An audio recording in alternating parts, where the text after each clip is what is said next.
안녕하세요. 컴퓨터 구조 수업이 거의 마무리가 되어지고 있습니다. 오늘은 여러분들이 배운 내용이 실제 정보 처리 기사에서 어떻게 적용되고 있는지 한번 살펴보고자 대충 한번 쭉 살펴보려고 문제를 뽑아왔습니다.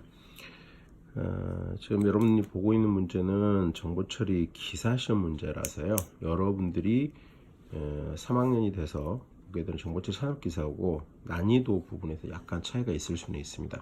근데 기사 시험 문제를 살펴보는 것도 나쁘지 않을 것 같아서 2018년 4월 28일이니까 올해 두 번째 시험으로 보여지지요. 이 문제제는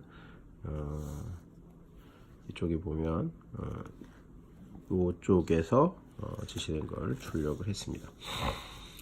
무슨 얘기냐면은 거의 문제가 똑같이 복원이 됐을 거라고 생각하는데 혹시 약간 차이가 있을지도 모르겠다라는 얘기입니다. 자, 1번 첫 번째 문제 한번 볼까요? 다중 처리기를 사용하여서 성능 개선을 하고자 하는 것 중 주된 목표가 아닌 것은 그랬을 때, 이때 여러분들 생각하셔야 되는 게 뭐예요? 첫 번째가 다중 처리기, 이거 뭐죠? 이거 틀렸죠? 멀티 프로세서죠.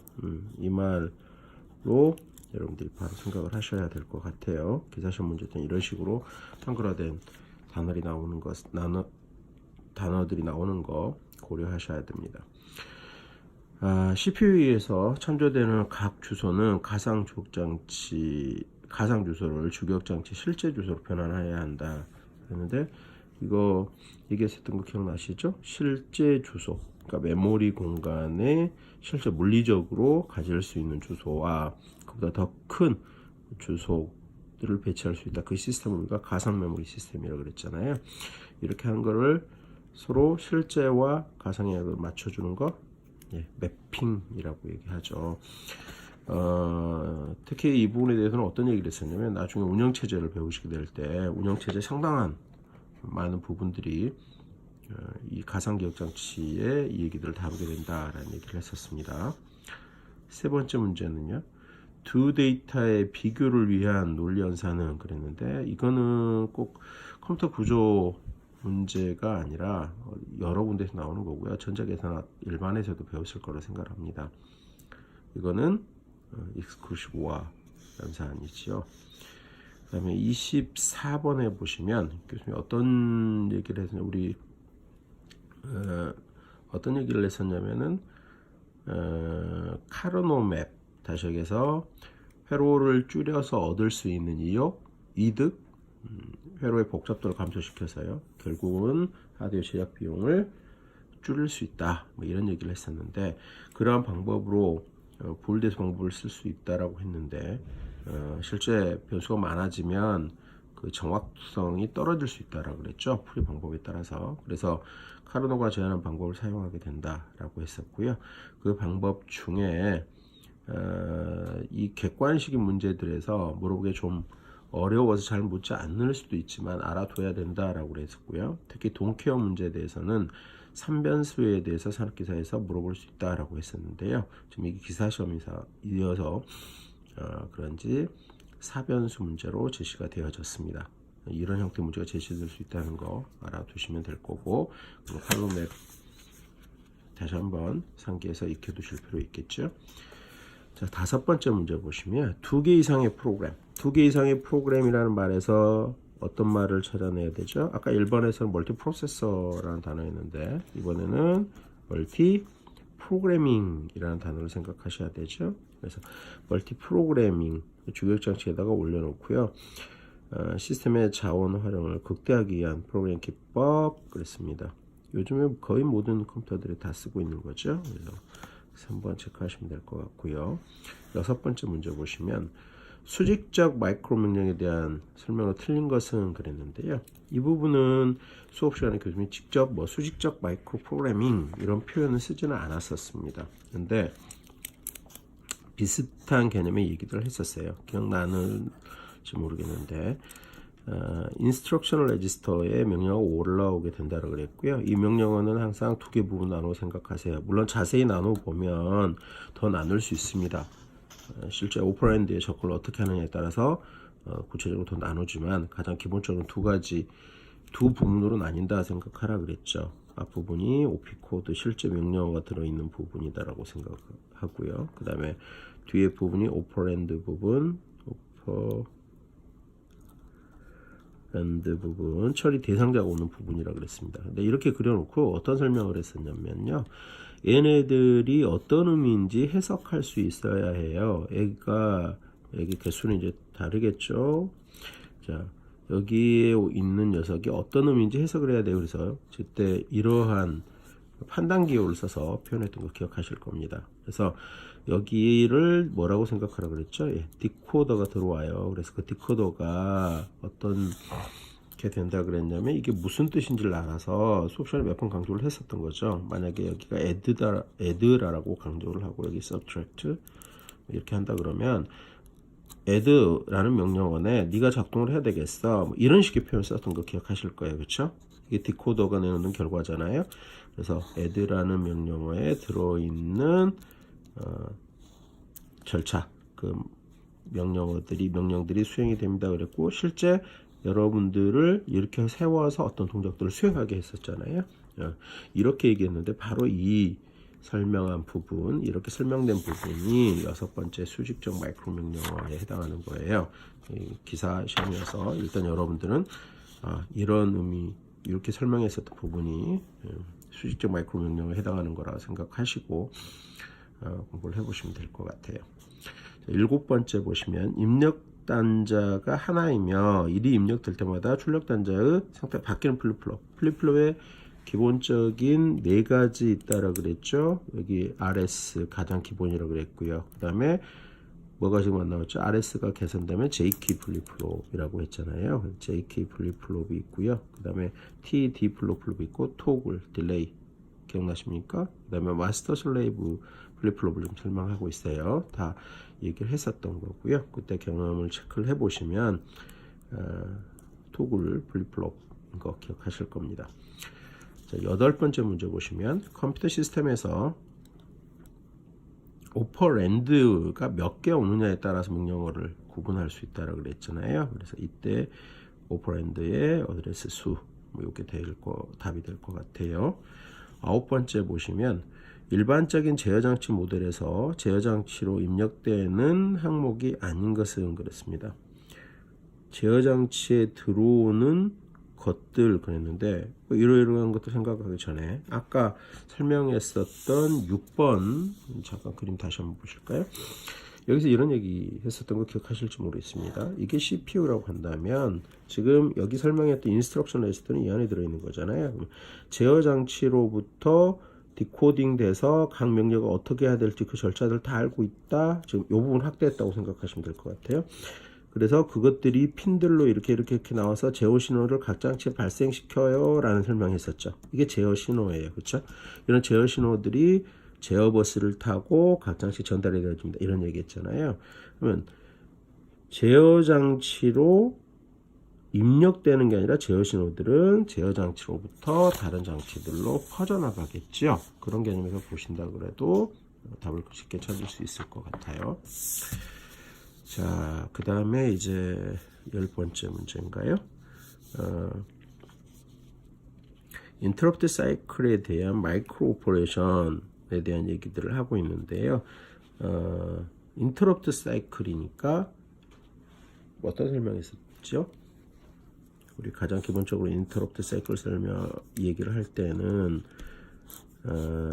명령어는 순서적으로 입력되어져 있어요. 그러니까 이 순서적으로 놓여져 있어요. 무슨 개념이라고 그랬죠?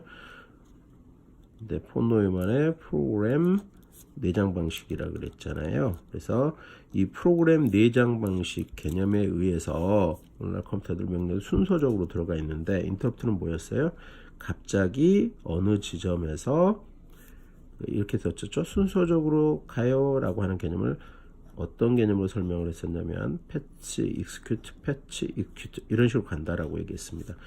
그래서 계속해서 이런 방식으로 가야 아주 정상적인 흐름, 배치 execute를 계속 반복하면 되는데 어느 지점에서 특별한 이 상황이 발생한 거예요. 그래서 다른 주소로 분기를 갑자기 하게 돼요. 그 위치에 가서 배치 execute를 진행하게 됩니다. 그게 다 끝나면 바로 분기했던 그 다음 주소로 와서 실행을 이어가게 됩니다. 이게 interrupt라고 얘기를 어이구 미안합니다. 그 밑에 있었습니다.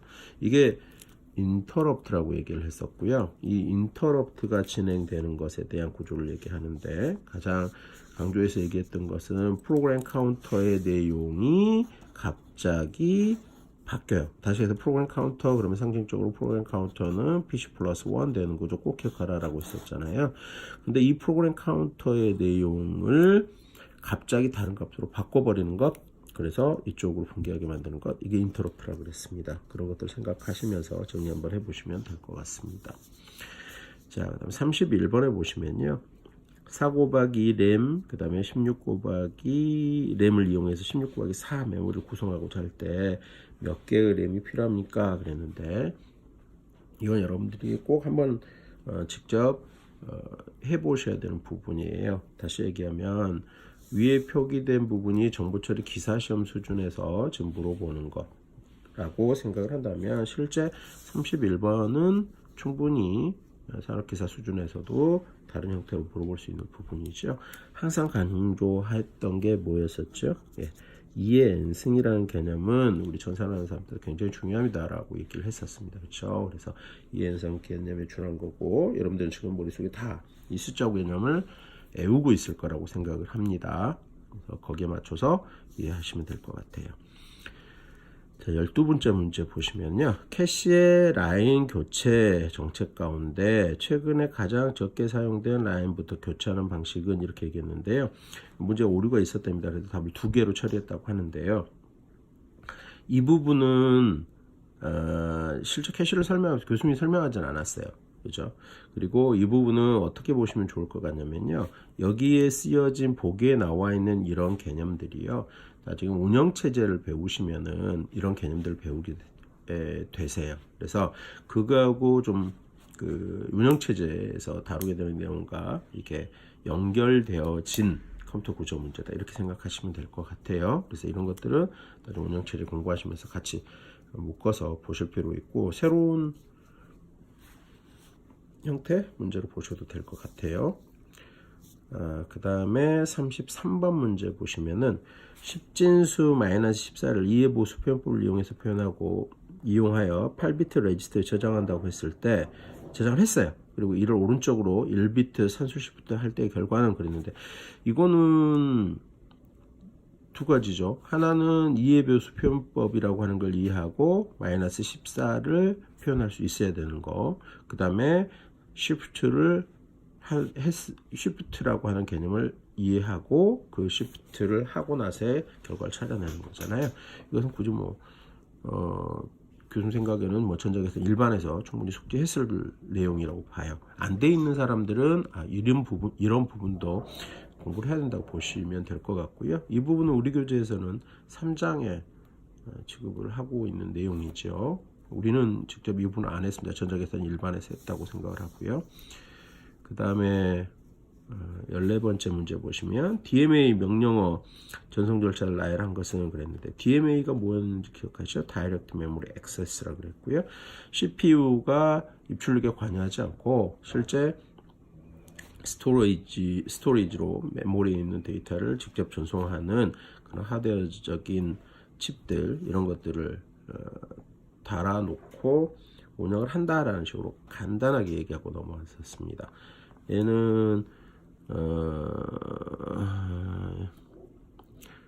일단 이렇게 될 것 같아요. 버스 사용을 요구를 해요. 그러니까 데이터를 옮기기 위해서 내가 버스를 사용할게요 라고 하는 것을 요청을 할 테고 그럼 버스 사용 허가를 할 테고요. 그리고 이제 데이터 전송이 일어나겠죠. 다 마치게 되면 다 마쳤다는 사실을 알리는 이런 절차로 수행하게 되겠죠. 그 다음 35번에 보시면요. 병렬 컴퓨터에서 처리 요소의 성능을 측정하는 데 사용되는 단위는 그랬는데 이걸 기사시험 수준의 어떤 문제다라고 하기보다는 되게 상적으로 알아야 될 부분인 것 같은데 수업 시간에 언급하지는 않았습니다. 뭐 찾아보시면 MIPS라는 단위를 보통 쓰고 있고요. 이거는 어떤 약자인지는 여러분들이 찾아보셔도 어렵지 않게 확인해 보실 수 있을 것 같습니다. 16번째 문제 보겠습니다. 16번째는 누상기에 대한 설명. 누상기가 무엇인지 어떻게 얘기 들어요? 어큐뮬레이터, 항상 연산에 참여해요. 그리고 연산 결과값을 기억하는 장치예요. 라고 했었잖아요. 36보다 너무 기본적으로 알고 계셔야 되는 내용이 될 것 같아요. 그 다음에 37번에 보면 다음 중 비교적 속도가 빠른 자기 디스크에 연결하는 채널은 그랬는데 이번 강의 시간에는 채널에 대해서 얘기를 하지는 않았어요. 근데 보통 입출력을 전담하는 컴퓨터, 이걸 채널이라고 그래요. 이게 이제 실제로 우리가 사용하는 많은 컴퓨터 기술, 우리가 익히고 있는 컴퓨터 기술이 IBM이 사용했던 기술들을 그대로 사용하는 경우가 많고요. 수업 시간에 이런 부분에 대해서 언급한 부분이 있죠. 그리고 이제 그 중에 실제 IBM에서 예전에 입출력을 전담하는 고속의 컴퓨터를 별도로 만들어서 그 보드를 컴퓨터 시스템에 넣었대요. 걔를 채널이라고 불렀었는데 그게 이제 일반 명사처럼 지금 불리고 있는 거예요. 이 채널을 구현하는 방법이 몇 가지가 있을 텐데 여기에서 빠른, 그러니까 속도가 빠른 자기 디스크, 속도 빠르지 않은 것도 있죠. 테이프 같은 건 느리다. 여러분들이 테이프하고 친숙하지는 않는데, 그래서 빠른 장치를 연결하는 방법은 뭘까? 그래서 보통 셀렉트 채널이라고 얘기합니다. 대개 채널 하면요 두 가지를 설명을 하게 돼요.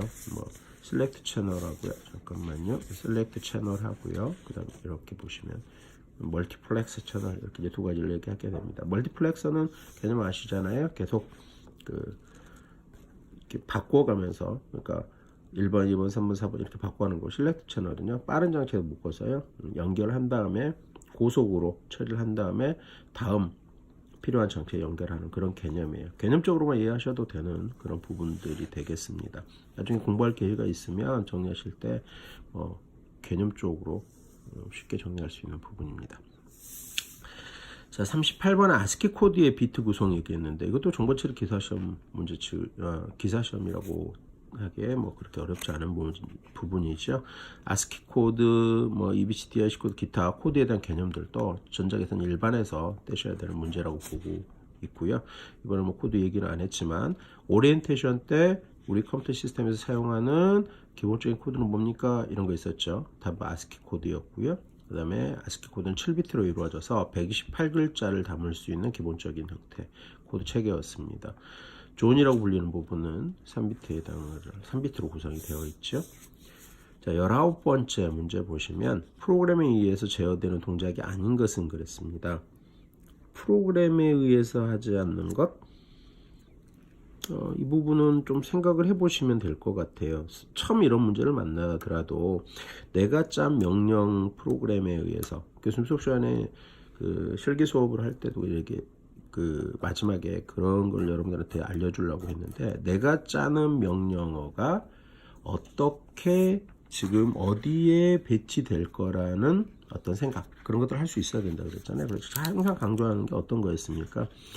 이런 거였잖아요. 합은 A 더하기 B, 이 프로그램이라고 자꾸 얘기를 하고, 그 다음에 이 두 개의 값을 더하라는 명령과 그 결과를 여기에 옮기시오라는 명령, 이렇게 구성되어 있습니다. 그랬고 이게 프로그램이에요 라는 자꾸 얘기를 했었잖아요. 그리고 마지막 실기할 때도 이걸 기준으로 한 프로그래밍이 C코드로 어떻게 작성돼야 될 건가를 해보는 거였고요. 여러분들 다 할 수 있어요. 하고 있어요. 할 수 있는데 그거를 다시 한번 상기시키기 위해서 여러분들한테 이 C코드 프로그램을 작성을 해봤었고요. 이게 어떻게 되겠다. 그러니까 내가 만든 명령어들이 프로그램이잖아요. 수업 처음에 뭐라고 했죠? 명령어의 집합, 명령들의 집합, 이거를 뭐라고 그랬어요? 프로그램이라고 하는 정의를 얘기를 했었습니다. 기억나시죠? 이렇게 생각하셔야 된다고. 그래서 개념적인 정리로부터 실제 구체적인 얘기를 초반에 했었어요. 항상 잊지 않았으면 좋겠는 게 바로 이거죠. 이거를 이해하시고 컴퓨터 시스템에서 어떻게 돌아가겠다 이걸 생각하시면 돼요. 이게 좀 길어졌는데 결국 그래서 우리가 손대지 못하는 부분 뭘 것 같아요?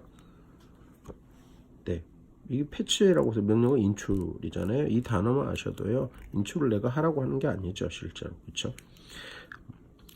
자, 마지막 문제 보시면 다음 중 프로그램 카운터에 대한 설명을 옳은 것은 그랬습니다. 프로그램 카운터 지금 뭐 이 관통을 하고 있는 우리가 이해해야 되는 부분 관통을 하고 있는 게 뭐 이 문제만 나온 게 아니라 앞에서도 벌써 언급이 된 것 같고요. 뭐 하기 위한 거예요? 아까도 뭐 설명할 때 했었던 이 부분이죠. 프로그램 카운터 요 아주 상징적인 부분이다. 인터럽트 설명할 때 얘기했었는데 이런 내용으로 된 거를 찾아보시면 뭘까요? 누상기로 사용한다? 아니죠.